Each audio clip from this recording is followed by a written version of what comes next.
Hello everyone, welcome to my channel. I am Poonam Lohan.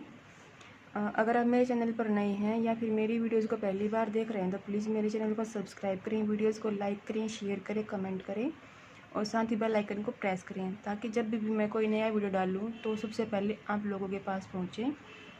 Guys, जैसा कि मैंने आपको पहले बताया था, जब मैंने अपना चैनल स्टार्ट किया था तब मैंने आप लोगों से कहा था कि मैं एक एस्टेट की सीरीज़ लेकर आऊँगी जिसमें मैं पेडागोजी का कंप्लीट सिलेबस करवाऊँगी।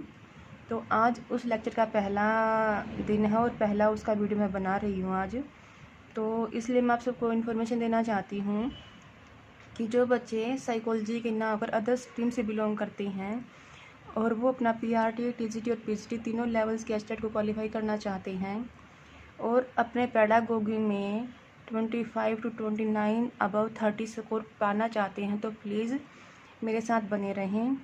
और मैं आपको ऐसी ऐसी ट्रिक बताऊंगी, ऐसे ऐसे कॉन्सेप्ट समझाऊंगी, ऐसे रियल लाइफ से एग्जांपल दूंगी कि आप उसको अपनी लाइफ टाइम तक नहीं भूल पाओगे। और आई एम श्योर कि आपका एस्टेट बहुत अच्छे मार्क्स से क्वालिफाई होगा, क्योंकि बहुत सारे ऐसे बच्चे हैं जो कोचिंग सेंटर्स पर जाते हैं, बहुत सारी उन्होंने बुक्स पढ़ी हैं, लेकिन फिर भी वे ये बोलते हैं कि पता नहीं कि हमारा पेडागोजी का सिलेबस कहाँ से आता है।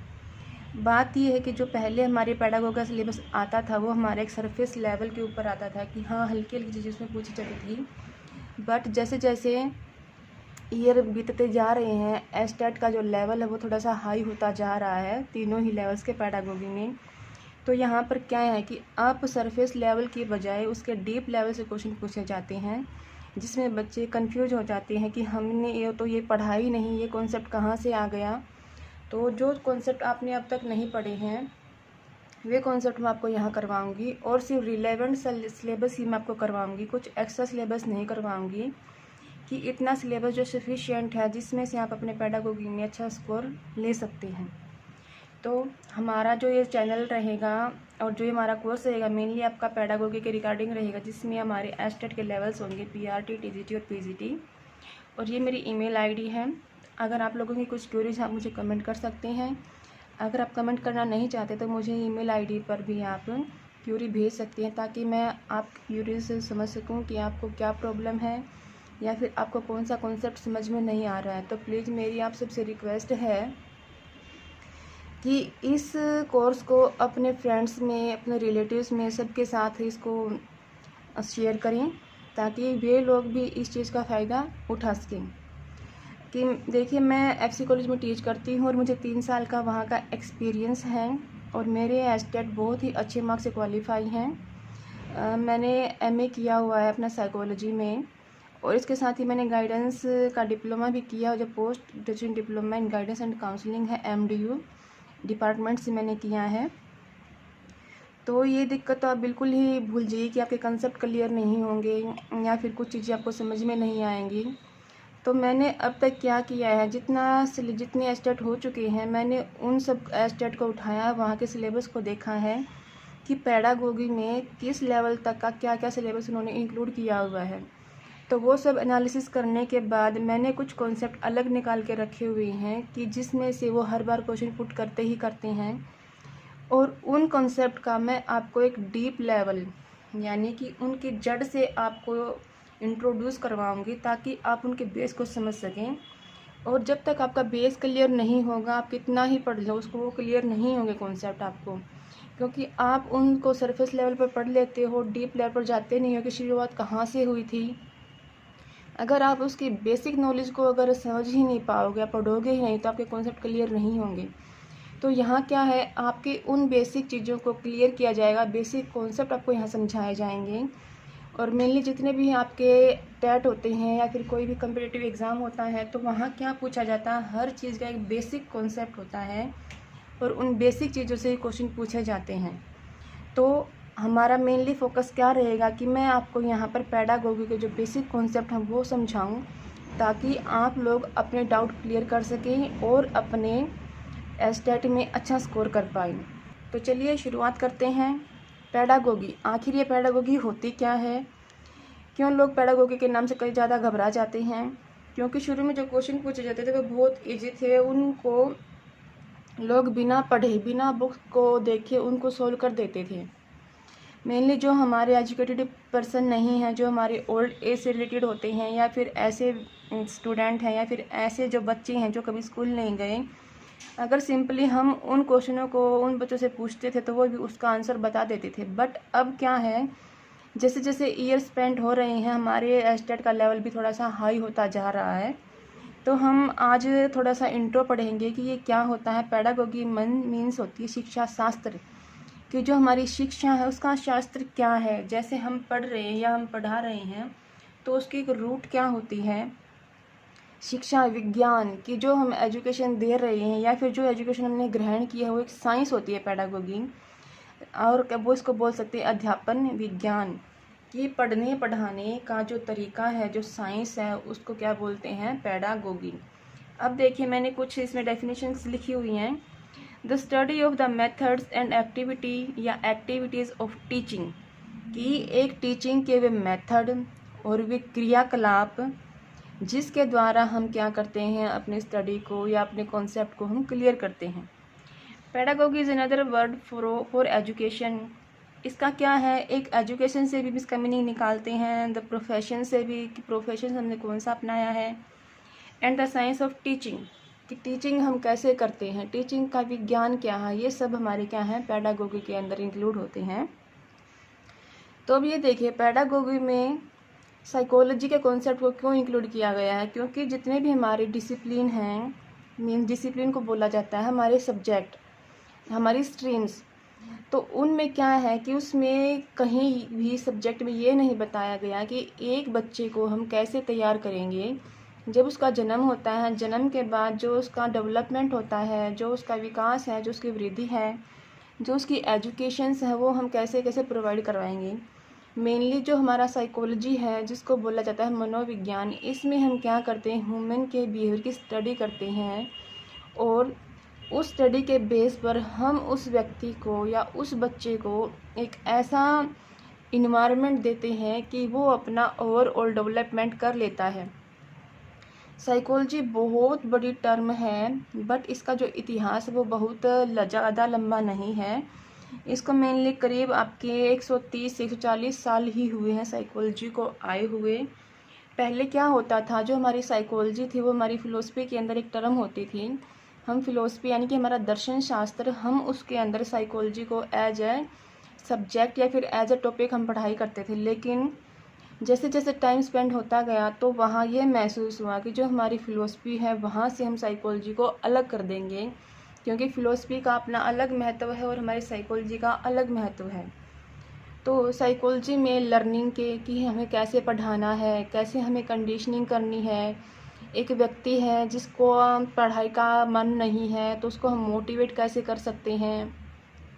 कोई व्यक्ति उदास है या ज़्यादा वो खुश है, या कोई व्यक्ति ऐसा है जो अपनी बात नहीं बता सकता, तो वे सब चीज़ों के तरीके हमारी साइकोलॉजी में बताए गए हैं कि एक व्यक्ति की हम पर्सनैलिटी को भी डेवलप कर सकते हैं।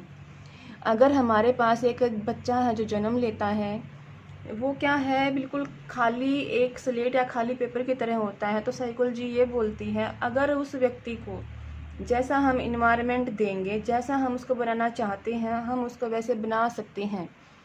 तो मेनली हमारी साइकोलॉजी में ऐसी ऐसी टर्म, ऐसे ऐसे कॉन्सेप्ट हैं जो अब तक शायद आप लोगों ने नहीं पढ़े होंगे, और यही कंसेप्ट अब क्या है पेडागोजी में इंक्लूड कर दिए गए हैं कि हमारी जो पेडागोजी में जो क्वेश्चंस आते हैं वे हमारे साइकोलॉजी की इन डीप टर्म से ही आते हैं। तो मैं आपको इस कोर्स में साइकोलॉजी की वही डीप टर्म करवाऊंगी जहाँ से अब डीप लेवल में के अकॉर्डिंग क्वेश्चन पूछे जाते हैं।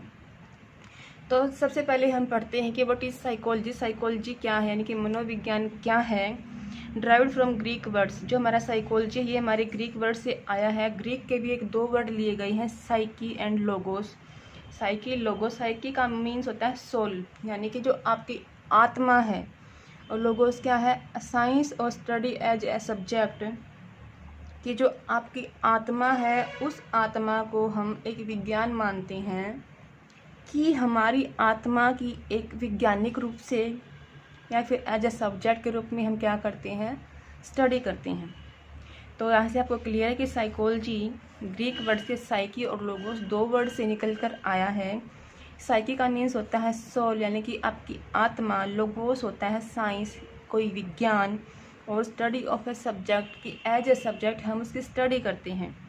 तो क्या होता है हमारा साइकोलॉजी, वो स्टडी ऑफ सोल की हमारी आत्मा की जब हम स्टडी करते हो हमारी क्या है साइकोलॉजी। ये यहाँ एक चिन्ह बनाया गया है। ये चिन्ह क्या होता है मेनली मैं आपको यहाँ बना कर दिखाती हूँ।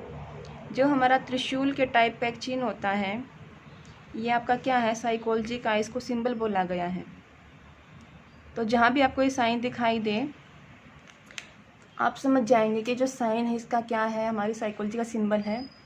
इस साइन के पीछे भी एक स्टोरी है, वो मैं जैसे जैसे हमारे लेक्चर्स होते चले जाएंगे बीच में मैं एक लेक्चर लेकर आऊँगी जिसमें साइकोलॉजी के सिंबल की पूरी स्टोरी मैं आपको बताऊँगी। तो आपको बहुत इंटरेस्टिंग लगेगा और यहाँ से क्या है हमें आपका इंटरेस्ट ऐसे डेवलप कर दूँगी कि आपको ये बोरिंग नहीं लगेगा। जो कॉन्सेप्ट आपको साइकोलॉजी में बोर करते हैं या फिर आपको हार्ड लगते हैं, ऐसा अब यहाँ नहीं होने वाला है। तो अब मैं आपको आपके रियल लाइफ से ऐसे ऐसे एग्जांपल आपको समझाऊंगी, ऐसी टर्म में आपको कॉन्सेप्ट क्लियर करवाऊंगी कि आप उनको नहीं भूल पाओगे। और जैसे ही आपके भी क्वेश्चन आपके पेपर में आएंगे तो आप उनको 1 सेकंड के अंदर ही सोल्व कर दोगे। तो कई बार ये क्वेश्चन भी आता है कि साइकोलॉजी को हमें कहाँ से लिया गया है, ग्रीक के वर्ड से लिया गया है। इसकी मेनली 2 मीनिंग होते हैं, साइकी एंड लोगोस। क्लियर है आपको यहाँ तक। अब हम साइकोलॉजी की डेफिनेशन पढ़ेंगे कि साइकोलॉजी क्या है, क्योंकि हमारी जो साइकोलॉजी की डेफिनेशन है उसमें इसकी बेसिक रूट है, इसकी जड़ है। सिंबल मैंने यहाँ लगाया हुआ है। साइकोलॉजी इज़ डिफाइंड, साइकोलॉजी को हम डिफाइन करते हैं एज ए साइंस, एक साइंस के रूप में, विच स्टडीज़ मेंटल प्रोसेसेस, जो हमारे मानसिक प्रक्रियाओं की स्टडी करती है, एक्सपीरियंस की स्टडी करती है, बिहेवियर की स्टडी करती है इन डिफरेंट कॉन्टेक्स्ट। कि जब हम अलग अलग इन्वायरमेंट में जाते हैं, जैसे हमारा एक शहर का इन्वायरमेंट है, एक हमारा गांव का इन्वायरमेंट है, एक हमारे अपने देश का इन्वायरमेंट है, और जब हम अपने देश से दूसरे देश में जाते हैं तो एक वहाँ का जो इन्वायरमेंट है, वहाँ एक व्यक्ति कैसे अपनी मानसिक प्रक्रियाओं को करता है, कैसे वहाँ के अनुभव ग्रहण करता है और कैसा वहाँ बिहेवियर करता है। जैसे आपने मूवी देखी होंगी जिसमें हमारी एक मोगली नाम का एक शो आता था। वो क्या था, मोगली जो जंगल में रहता था, जब उसको ह्यूमन सोसाइटी में लेकर आया गया तो आपने देखिए उसकी मेंटल प्रोसेस कैसे चलती थी। जो हमारी ह्यूमन बीइंग है उनसे बिल्कुल अलग उसकी मेंटल प्रोसेस होती थी। जो उसका एक्सपीरियंस था वो क्या था, जंगलों में रहना, पेड़ों पर रहना, पेड़ों से फल लेकर वही खाना।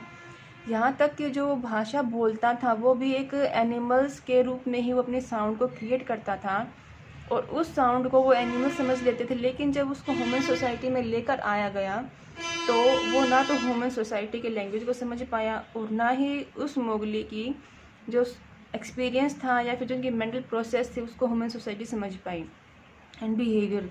तो साइकोलॉजी क्या बोलती है कि डिफरेंट कॉन्टेक्स्ट में एक व्यक्ति अपनी मेंटल प्रोसेस को, अपने एक्सपीरियंस को और अपने बिहेवियर को कैसे कैसे शो करता है, कैसे कैसे अपने सर्वाइवल के लिए वो रिस्पॉन्सिबल है। तो उन चीज़ों की स्टडी हम क्या करते हैं, साइकोलॉजी में करते हैं। तो अब देखिए जो हमारी साइकोलॉजी की डेफिनेशन है वो कितनी बड़ी टर्म है। अब तक आप लोगों को यही नहीं पता होगा कि हमारी साइकोलॉजी की डेफिनेशन क्या होती है, कि जो हमारा पूरा जीवन का आधार है, जैसे हम काम करते हैं, हमारे अनुभव होते हैं, हमारा बिहेवियर होता है, कि कभी हम गुस्से से काम करते हैं, किसी चीज़ को फेंक देते हैं, कई बार हम क्या करते हैं उसको इतने प्यार से सहेजते हैं, वो क्या है आपका बिहेवियर। तो देखा आपने कि साइकोलॉजी की एक डेफिनेशन में हमारा पूरा जीवन निर्धारित है। अब देखते हैं जो हमारा साइकोलॉजी उसमें हम 2 मेथड का यूज़ करते हैं। फर्स्ट बायोलॉजिकल मेथड, सेकंड आपका सोशल साइंस। बायोलॉजिकल क्या है, आपके न्यूरॉन, आपकी बॉडी, जैसे आपका ब्रेन कैसे काम करता है, आपके ब्रेन में कौन से पार्ट हैं जो आपकी मेमोरी के लिए, जो आप सोचते हो, जब आप बोलते हो या जब आप सुनते हो या किसी चीज़ को देखते हो, इसकी भी पूरी साइंस है कि आपने अगर चीज़ देखी है तो वहाँ पर आपके ब्रेन के कौन से पार्ट ने क्या काम किया है और उस ब्रेन में कौन से न्यूरॉन हैं और उस न्यूरॉन्स ने कौन से हमारे न्यूरोट्रांसमीटर या हार्मोन को रिलीज़ किया है कि हमें उन चीज़ों का एक्सपीरियंस हुआ है, हमने उन चीज़ों को देखा। अनदर आपका मेथड है सोशल साइंस।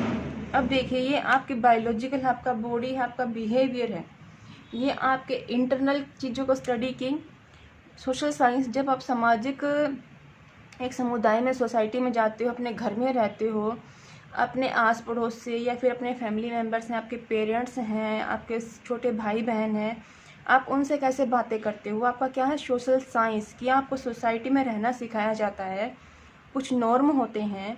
तो एक व्यक्ति के बायोलॉजिकल बेसिस को देखकर, साथ ही जब हम उसके सोशल साइंस को, उसके सामाजिक एरिया को, कि अपने समाज में वह कैसे सर्वाइव कर रहा है, कैसे वहाँ पर वो हैंडल कर रहा है, इन दोनों मेथड्स को हम यूज़ करके क्या करते हैं, एक व्यक्ति के बारे में हम प्रेडिक्शन करते हैं, या फिर उसके बारे में हम ये बताते हैं कि इस व्यक्ति की पर्सनैलिटी ऐसी है, ये इंट्रोवर्ट है या फिर ये एक्सट्रोवर्ट है। इंट्रोवर्ट का मीनिंग मैं आपको बताती हूँ। इंट्रोवर्ट व्यक्ति वो होता है जो समाज में जाना पसंद नहीं करता, जिसको समूह में बैठना अच्छा नहीं लगता, जिसको अपने फ्रेंड्स बनाना अच्छा नहीं लगता। इंट्रोवर्ट व्यक्ति क्या होता है, वो अपने आप में खुश रहता है, अकेला रहना पसंद करता है, ज़्यादा बोलना पसंद नहीं करता। इसके विपरीत हमारा एक्सट्रोवर्ट व्यक्ति होता है, जो क्या करता है, बड़ी बड़ी डींगे हाँकता है, जिसको हमेशा बोलना पसंद होता है, जो क्या करता है, समाज में रहना पसंद करता है, वहाँ पर अपना समुदाय बनाना पसंद करता है, उसके बहुत सारे दोस्त होते हैं। तो हर चीज़ों का एक डीप लेवल है जो धीरे धीरे आप लोगों को मैं करवाती जाऊंगी और आपका इंटरेस्ट इसमें बनता चला जाएगा। बट ये गारंटी मैं देती हूँ कि जैसा जैसे मैं आपको करवाऊंगी, ऐसा आपने ना तो पढ़ा होगा और ना ही किसी ने आपको करवाया होगा, क्योंकि ये मेरा पर्सनल एक्सपीरियंस और मैंने हर चीज़ को डीपली स्टडी करके ये चीज़ें तैयार की हैं। अब जो हमारी डेफिनेशन है साइकोलॉजी की, उसको हम अब डिफ़ाइन करेंगे कि हमारी जो मेंटल प्रोसेस है, आपका एक्सपीरियंस है, फिर बिहेवियर है, इन चीज़ों को हम कैसे कैसे देखेंगे। अब देखिए मेंटल प्रोसेस क्या होता है। मेंटल प्रोसेस मतलब आपकी मानसिक प्रक्रिया। अब जैसे मैं बोल रही हूँ, आप उसको सुन रहे हो, तो ये क्या है, सुनने वाले जो प्रोसेस है आपके ब्रेन में हो रही है, इसको बोलते हैं मेंटल प्रोसेस। जो आपकी मानसिक प्रक्रियाएं आपके ब्रेन में चलती रह रही हैं, जैसा मैंने आपको अभी बताया, इससे क्या है, आपके ब्रेन में एक प्रोसेस हुई जिसको बोलते हैं mental process. When we think, जब हम सोचते हैं, try to solve a problem, जब हम किसी समस्या का समाधान करते हैं, और टू नो, किसी के बारे में जानते हैं, रिमेंबर समथिंग, और जब हम किसी चीज़ को याद करते हैं, हमारी क्या है, मेंटल प्रोसेस। एक तरीके से क्या होता है कि जो हमारी मेंटल प्रोसेस होती है वो क्या करते हैं, हमारे ब्रेन को रिफ्लेक्ट करती है, यानी कि हमारे ब्रेन को प्रभावित करती हैं। जैसे अगर मान लो आपके पास कोई एक मैथमेटिकल प्रॉब्लम है, कोई एक आपका गणितीय समस्या है, उस गणितीय समस्या को सोल्व करने के लिए आप क्या करेंगे, मेंटल प्रोसेस का एक इस्तेमाल करेंगे। उसमें क्या है, आपकी ब्रेन में अलग अलग इमेजिनिंग, मतलब अलग अलग तस्वीरें आपके ब्रेन में छप जाएंगी। तो वो क्या होती है, आपकी मेंटल प्रोसेस होती है। क्लियर है आपको कि मेंटल प्रोसेस क्या है। जैसे हमें किसी प्रॉब्लम को सोल्व करना है, या किसी के बारे में हमें सोचना है, या फिर हमें कुछ चीज़ें याद करनी होती है, हमारी क्या होती हैं, मेंटल प्रोसेस होती हैं। सेकंड हम जाएंगे एक्सपीरियंस पर, जो आपके एक्सपीरियंस हैं। मान लो अभी आप पीजी में हो, कई स्टूडेंट यूजी में होंगे, कई +2 में होंगे, कई है कि अपनी यूजी पीजी को कंप्लीट कर चुके होंगे, पीएचडी कर रहे हैं, या फिर क्या है, अपनी स्टडी को वो उन्होंने छोड़ दिया, सिर्फ वो अपने कम्पिटिटिव एग्ज़ाम की तैयारी कर रहे हैं। तो वो जो आपका एक्सपीरियंस है, जब से आपका जन्म हुआ है, जन्म से लेकर आपकी जितनी एज है, उस एज तक आपने क्या क्या चीज़ें एक्सपीरियंस की हैं।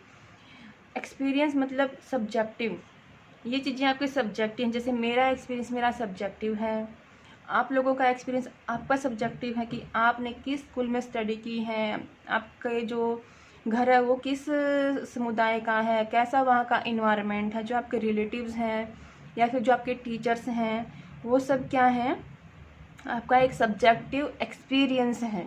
तो हर व्यक्ति का अपना अपना एक सब्जेक्टिव एक्सपीरियंस होता है, जिसको हम अलग अलग डिफ़ाइन करते हैं। जैसे आवर अवेयरनेस, कि हमारी अवेयरनेस, जागरूकता क्या है। आवर कॉन्शियसनेस, कि हमारी चेतन भावना। जैसे अभी तक आपने पेडागोगी पढ़ी है, लेकिन जब आप मेरे साथ पढ़ोगे तो आपको एक अलग एक्सपीरियंस होगा कि हमने जो अब तक पढ़ा है और जो अब हम पढ़ रहे हैं, दोनों में कितना डिफरेंस है।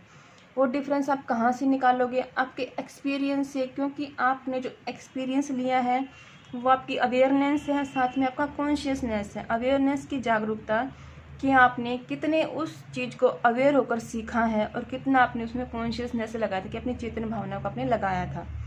तो जैसे मैं आपको कॉन्सेप्ट क्लियर करवाऊँगी, आपको पढ़ाऊँगी, तो आपको क्या लगेगा, जो आपका एक्सपीरियंस है वो आपको ये बता देगा कि हाँ, अब जो मैंने एक्सपीरियंस किया हो बिल्कुल नया एक्सपीरियंस है, वो मेरा सब्जेक्टिव है, और अब तक जो मैंने चीज़ें पढ़ी थी, जो चीज़ें मैंने सीखी थी, वो मेरा एक्सपीरियंस है। तो ये दोनों एक्सपीरियंस, आपके जो ओल्डर एक्सपीरियंस है और जो आपका न्यूअर एक्सपीरियंस है, दोनों एक्सपीरियंस जब आप में मिल जाएंगे तो आप डिफ्रेंशिएट कर पाएंगे कि ये चीज़ें अच्छी हैं और ये चीज़ें बुरी हैं। नेक्स्ट हम पढ़ते हैं कि experience are influenced by internal और external conditions of the experience. Experience क्या होता है, जो एक्सपीरियंस करने वाला व्यक्ति है उसका एक्सपीरियंस कैसे प्रभावित होता है, उसके इंटरनल कंडीशन से और उसके एक्सटर्नल कंडीशन से। इंटरनल कंडीशन आपकी क्या है, जैसे आपने अपना एक नियम गोल बना रखा है कि हाँ मुझे उस एम को, उस गोल को क्लियर करना है, तो आपकी इंटरनल ये है कि मुझे ये बुक्स पढ़नी है, मुझे इतना टाइम अपना इस सब्जेक्ट को देना है। जैसे आपने मैथमेटिक्स को दिया है, उसके बाद आपने सोशल साइंस को दिया है, हिंदी को दिया है, इंग्लिश को दिया है। अगर हम बात करते हैं आपके एस्टेट की, एस्टेट में क्या होता है, 30 क्वेश्चन आपके पेडागोगी के आते हैं। अगर हम पीआरटी की बात करते हैं, फिर आपके क्या होते हैं, 30 क्वेश्चन आपके मैथमेटिकल इक्वेशंस के आते हैं। फिर क्या किया है, अब जो चेंज हुआ वो ये हुआ कि 15 क्वेश्चन आपके हिंदी के रहेंगे, 15 क्वेश्चन आपके इंग्लिश के रहेंगे। दोनों को मिलाकर 30 मार्क्स से आपकी हिंदी इंग्लिश आएगी। एंड 30 मार्क्स में आपके क्या आएगा, हरियाणा जीके एंड जो आपका क्वांटिटेटिव एप्टीट्यूड है वो आता है। और लास्ट आपका क्या आएगा, ईवीएस, इन्वायरमेंटल स्टडीज़। तो जो आपका इंटरनल एक्सपीरियंस वो क्या बता रहा है कि मुझे मेरे 5 सब्जेक्ट को अलग अलग डिवाइड करके अलग अलग तरीके से इसको टाइम देना है। बट एक एक्सटर्नल इन्वायरमेंट भी है, कंडीशन भी है कि आपका घर, आपके घर के जो मेंबर्स हैं या फिर आपके फ्रेंड्स हैं वो भी आपको अपनी राय देंगे, आपके घर वाले भी आपको राय देंगे। तो क्या है, आपने जो खुद का इंटरनल बनाया था और जो एक्सटर्नल जो आपके इन्वायरमेंट में जो आपके फ्रेंड्स ने दिया है, आपके फैमिली मेम्बर्स ने दिया है, तो दोनों कंडीशंस आपने देखी और उन दोनों के फलस्वरूप जो आप प्रभावित हुए हो वो क्या है, आपका एक्सपीरियंस। क्लियर है आपको। तो अब हम बात करते हैं बिहेवियर की, कि आपका बिहेवियर, अब आपने मेंटल प्रोसेस किया है, उसके बाद आपका एक एक्सपीरियंस हुआ है, उन दोनों को मिलाकर जब आप काम करते हो वो आपका बिहेवियर है। कि आपके पास एक समस्या थी, कोई मैथमेटिकल प्रॉब्लम थी या फिर कोई और प्रॉब्लम थी, आपने उसको सोल्व किया। सोल्व कैसे किया, आपने उसमें मेंटल प्रोसेस लगाए, और जब वैसी ही समस्या आपके पास दूसरी बार आई तो आपने क्या किया, वो मेंटल प्रोसेस लगाए और साथ में एक नया मेंटल प्रोसेस लगाया।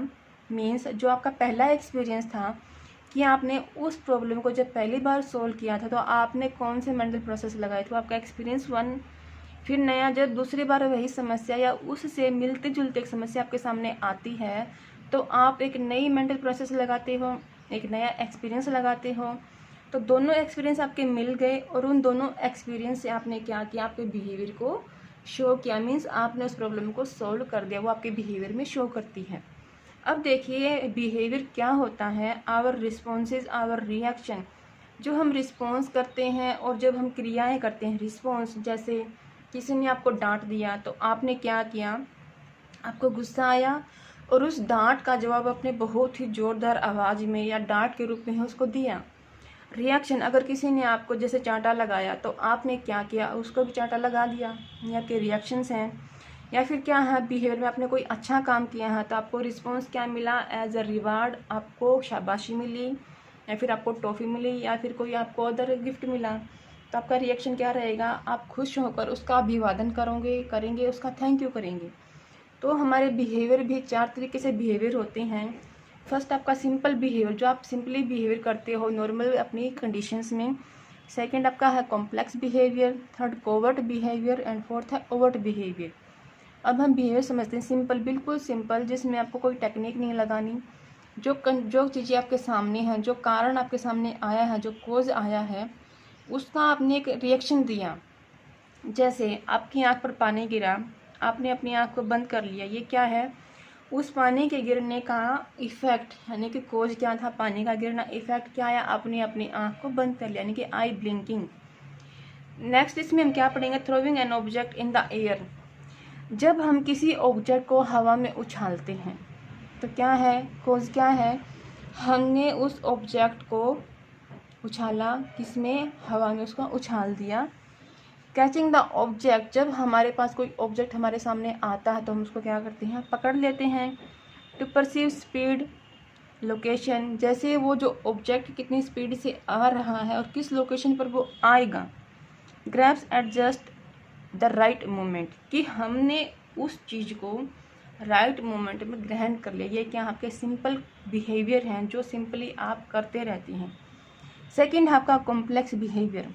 कॉम्प्लेक्स बिहेवियर, जब हमारे सामने 3 या 4 ऐसे एक्सपीरियंस, ऐसे रिएक्शंस आते हैं जब हमें अपनी 4 से 5 अवस्थाओं को मिलाकर उस बिहेवियर को करना होता है। Means mental and physical condition, जहाँ पर आप अपनी मेंटल यानी कि मानसिक प्रक्रियाएं, फिजिकल कंडीशन आपकी शारीरिक प्रक्रियाओं, शारीरिक अवस्थाओं को मिलाकर जब आप कोई काम करते हैं वो आपका क्या कहलाता है, कॉम्प्लेक्स बिहेवियर कहलाता है। लाइक डांसिंग, जब आप लोग डांस करते हैं। When you buy some new things, जैसे आप कोई मार्केट में गए हैं और आपने वहाँ देखा कोई नया ब्रांड आया है, तो शॉपकीपर ने क्या किया कि ये ब्रांड अच्छा है, आप इसी जगह ये इस्तेमाल करके देखिए, तो आपका क्या वो बिहेवियर सिंपल नहीं रहेगा, क्योंकि आपने वो ब्रांड का नाम नया सुना है। तो वह आप उस ब्रांड को ख़रीदने के लिए क्या करेंगे, मेंटल प्रोसेस भी लगाएंगे, फिजिकल कंडीशंस भी लगाएंगे। अगर मैंने ये ब्रांड ख़रीदा तो इसके क्या क्या इफ़ेक्ट हो सकते हैं, क्योंकि उस ब्रांड को आपने इस्तेमाल नहीं किया तो आपके लिए वहाँ डिसीजन लेना कितना कॉम्प्लेक्स हो जाएगा। मीन्स वो आपका कॉम्प्लेक्स बिहेवियर है, जहाँ पर आपने अपने मेंटल प्रोसेस के साथ साथ फिजिकल कंडीशंस का भी यूज किया है। क्लियर है आपको। जब आप कोई नया सामान खरीदने जाते हो तो उसके लिए कितने प्रयत्न करते हो, कितनी चीज़ें करते हो, या फिर आप किसी कोचिंग सेंटर पर कोचिंग लेने के लिए जाते हो, आप क्या करते हो, पहले फर्स्ट सेंटर पर गए, आपने वहाँ का एक्सपीरियंस लिया, फिर आप सेकंड पर गए, आपने वहाँ का एक्सपीरियंस लिया। मान लो आपने 4 जगह ट्राई करके देखा, फिर आपका क्या है, सिंपल बिहेवियर क्या था, आप पहले में गए, आपने वहीं कोचिंग ले ली, दूसरी में आप गए ही नहीं। लेकिन जब आपने 4 चीज़ों को देखा, 4 कोचिंग सेंटर को देखा और उसमें से आपको सिलेक्ट करना पॉसिबल नहीं लगा, कितना वो मुश्किल लगा, वो आपका क्या है, कॉम्प्लेक्स बिहेवियर, जहाँ पर आपकी 3-4 क्रियाएं इकट्ठी हो जाती हैं और आपको को एक डिसीजन लेने में थोड़ी सी परेशानी होती है, वो आपका कॉम्प्लेक्स बिहेवियर कहलाता है। कोवर्ट मीन्स जो ढका हुआ है, इंटरनल जो आपके अंदर है, जिसमें किसी को दिखाई नहीं देता कि आपके अंदर क्या क्या चल रहा है। जैसे जब हम उदास होते हैं तो हमारे फ्रेंड्स पूछते हैं आप उदास क्यों हो, आप हम क्या कहते हैं उनको, नहीं आप नहीं समझो कि आप रहने दो, क्योंकि वो हमारे अंदर झांक कर नहीं देख सकते। वो हमारा क्या है, कोवर्ट बिहेवियर है, जो इंटरनल बिहेवियर है, जो हमारे अंदर छुपा हुआ है, जिसको हम बाहर शो नहीं कर रहे। जैसे मसल ट्विचिंग्स, जैसे आपकी मसल्स का टाइट हो जाना। जब आप सोचते हैं तब दूसरों को पता थोड़ी ना कि आप क्या सोच रही हैं। जब आप जब आप कुछ चीज़ें याद कर रहे हैं, जब आप चुपचाप बैठे हैं तो दूसरे लोग नहीं जानते कि आप कैसे सोच रही हैं, क्या आप याद कर रही हैं। रीजनिंग, कि आप चुपचाप बैठे हैं, आपके सामने एक क्वेश्चन है रीजनिंग का, आप उसको सोल्व कर रही हैं, लेकिन जो आपकी ओवर्ट बिहेवियर वो उसमें कुछ शो नहीं हो रहा कि आप क्या कर रही हैं। क्रिएटिंग, कुछ नया जब हम बनाते हैं। ड्रीमिंग, जब हम सपने देखते हैं।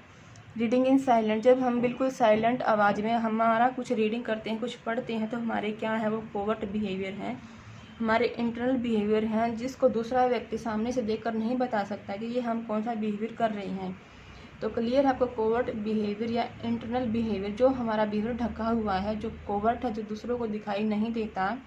जैसे हमारी मसल्स का टेंस हो जाना, हाथों का कड़ा हो जाना, अंदर से हमारी जो है हृदय है उसका फड़फड़ाना, ये हमारे क्या हैं, कोवर्ट बिहेवियर हैं। अब जैसे आप कोई पेपर देने के लिए बैठे हैं तो वहाँ पर क्या है, आपके सामने क्वेश्चंस मुश्किल से आ गया है, या फिर क्या है कि आपने उस पेपर की बहुत अच्छी तैयारी कर रखी है, बट आपको एक ये फियर है कि अगर मेरा पेपर क्लियर नहीं हुआ तो मुझे क्या क्या सुनना पड़ेगा।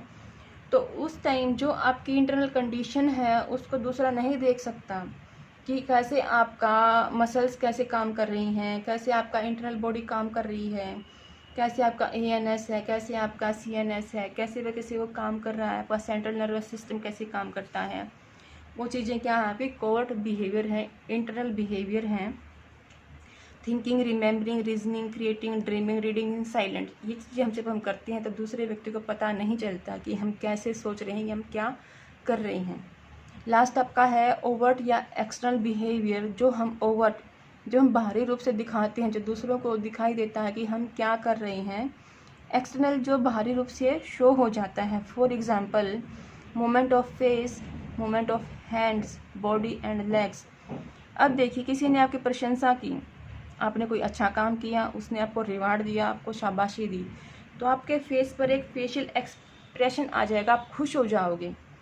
फिर आपकी क्या है, आप उस खुशी को दिखाने के लिए अपने हाथों में मूवमेंट करोगे, कभी ऐसे करोगे, कभी ऐसे करोगे। ये क्या है, आपकी हैंड की मूवमेंट है, जो क्या है, आपने उस बात को, जो आपको वो रिवार्ड दिया गया, उसके लिए जब आपने चीज़ें बताई हैं, या फिर जब आपको सामने कोई कॉन्सेप्ट है, या फिर जब आपकी बात को कोई समझ नहीं रहा, तो आपने उस बात को समझाने के लिए अपने हाथ की मूवमेंट करते हो, अपनी फेस की मूवमेंट दिखाते हो। ये आपके क्या है, ओवर्ट बिहेवियर हैं, जो आपके एक्सटर्नल होते हैं। जैसे वॉकिंग, आप चलते हो, रनिंग है, आप भागते हो। फेशियल एक्सप्रेशन वही बताया है। अगर आपके सामने मान लो कोई सांप आ जाता है, तो आप उसको देखकर डर जाते हो, आपके फेस पर पसीना आ जाता है, आपकी आंखें खुली की खुली रह जाती हैं, आप वहाँ से हिल नहीं सकते। तो क्या है, दूसरा व्यक्ति ये बता सकता है कि अब आप डरे हुए हो आपके फेशियल एक्सप्रेशन को देखकर। हैंड गेस्चर्स, जब आपको कोई चीज़ें समझानी होती हैं, या अपने छोटे भाई बहन को या फिर अपने पेरेंट को कुछ चीज़ें समझानी होती है, आपके हैंड के गेस्चर्स आपके इस्तेमाल किए जाते हैं, जो आपके इजीली ऑब्जर्व हो जाते हैं। तो ये आपको चीज़ें क्लियर हो गई होंगी और आपको ये वीडियो अच्छी लगी होगी। तो ये हमारी फर्स्ट वीडियो थी। और लास्टली मैं ये कहना चाहती हूँ कि जो बच्चे पीजीटी एस्टेट साइकोलॉजी की कोचिंग के लिए भी ट्राई कर रहे हैं, तो वे भी मेरे चैनल को ज्वाइन कर सकते हैं, क्योंकि जो हमारा पेडागोजी का सिलेबस है और जो हमारा पीजीटी एस्टेट साइकोलॉजी है, उसके काफ़ी कुछ कॉन्सेप्ट मिलते जुलते हैं, बट कुछ कॉन्सेप्ट ऐसे हैं जो हमारे पेडागोजी में इंक्लूड नहीं होंगे, वे पीजीटी साइकोलॉजी के लिए ही होंगे। तो इसमें क्या है, मैं एक प्लेलिस्ट बनाऊंगी जिसमें जो वीडियो हमारे पीजीटी एस्टेट साइकोलॉजी की होंगी मैं वो वहाँ पर डालूंगी, और जो मेरी पेडागोजी की होंगी मैं वहाँ पर डालूंगी। और साथ में मैं आपको ये बता दूंगी कि ये वीडियो आपको दोनों के लिए देखनी है, पीजीटी एस्टेट साइकोलॉजी के लिए भी और आपको पेडागोजी के लिए भी। तो अगर आपको ये वीडियो पसंद आया हो, मेरा कंटेंट आपको समझ में आया हो, तो प्लीज़ मेरी वीडियोस को लाइक करें, शेयर करें, चैनल को सब्सक्राइब करें, साथ ही बेल आइकन को प्रेस करें। और जो आपके आसपास आपके दोस्त हैं, आपके रिलेटिव हैं, प्लीज़ वहाँ पर ही उनको बताएं कि यहाँ से आप ये चीज़ें कर सकते हैं। तो प्लीज़ अगर कुछ कमियाँ रह जाती हैं तो प्लीज़ आप मुझे कमेंट भी कर दें, और अगर आपको मेरी वीडियो पसंद आई तो इसको सब्सक्राइब करें। Thank you. मिलते हैं नई वीडियो के साथ और नए टॉपिक के साथ।